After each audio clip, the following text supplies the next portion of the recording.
القصه بتاعت خالد الاعلامي. حضرتك قلت ان هو هيرجع تاني قناه الزمالك. شفنا الفيديو وان حضرتك واقف بتتكلم. هذا منظور من حقه يقول اي حاجه. على فكره عمري ما قلت لحد في القناه اقول ايه ما قلتش تمام. في حياتي. خلاص بيقول لك هزاز الراس، لا مش هزاز راس. انت دلوقتي بتعرض قضيه، دلوقتي انا هو في المحكمه بترافع قدام القاضي، القاضي بيسمعني بيعمل ايه؟ بيهز دماغه انه سامعني، ده اسمه هزاز راس. تمام.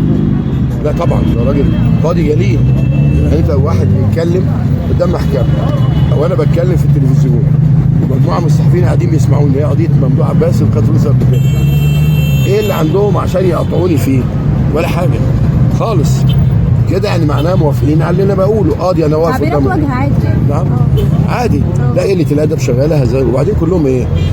ده اهرام واخبار ومصر اليوم واخبار وكل يعني كل الدنيا، يعني الصحفيين كلهم محترمين.